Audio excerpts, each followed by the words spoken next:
আমার ভিসাটা দিয়ে দেওয়ার কথা ছিল যে ওরা একটা আমাকে টেক্সট করলে আমি দেন পাসপোর্টটা রিসিভ করব। ওই টেক্সটটা এখনো পর্যন্ত আমি পাইনি। তো ওইটা হয়তো আজকের মধ্যে আমি পেয়ে যাব।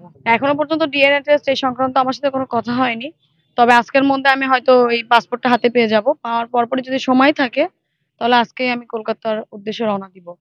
আর ডিএনএ টেস্টের যে ব্যাপারটা বললেন এটা আমার সাথে এখনো পর্যন্ত এরকম কোনো কথা হয়নি। তবে যেটা আমরা নিউজে দেখছি যে মাংসের ব্যাপারটা দেখানো হচ্ছে, তো অবশ্যই ওটা ডিএনএ টেস্ট না হলে তো এটা আসলে আমরা সঠিক প্রমাণ হিসেবে তো মেনে নিতে পারবো না। অবশ্যই ডিএনএ টেস্ট করা হবে।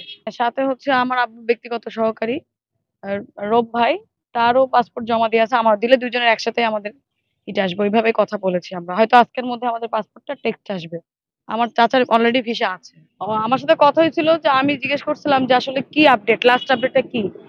আর এখনো পর্যন্ত আমি কোনো আপডেট পাইলাম না বা কি হলো বিষয়টা। তো ওনারা আমাকে বলল যে হচ্ছে আপনি ইন্ডিয়াতে আসেন, সাথে আপনার চাচাকে আনতে পারেন অথবা আপনার ব্লাডের কাউকে নিয়ে আসতে পারেন। এরকম। তো আমাকে বিষয়টা ওইভাবে ক্লিয়ার করেনি যে কেন, কি জন্য এরকম বলেনি আরকি। হ্যাঁ, হারুন আঙ্কেলের সাথে কথা হয়েছে আমার। ওয়ালটন এসিতে ইনস্টলেশন একদম ফ্রি। আমি আঙ্কেলকে কল করছিলাম, আবার আঙ্কেলও আমাকে কল দিয়ে এটাই জানিয়েছে। বারবার আমি এটা রাতের বেলা, গতকালকে রাত 11টা 11টা সাড়ে হ্যাঁ, রাতের দিকে। এক্সাক্ট টাইমটা মনে নেই। রাতের দিকে।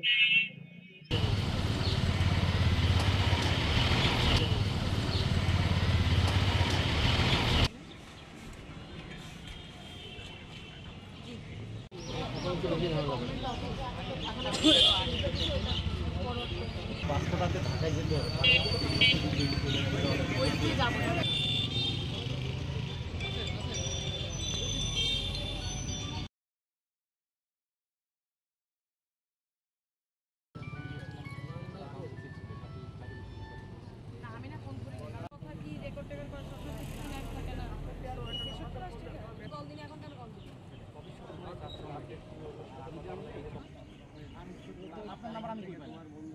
আপনার নাম্বার আমি কই পাই? যাই হোক তাহলে কথা হবে না।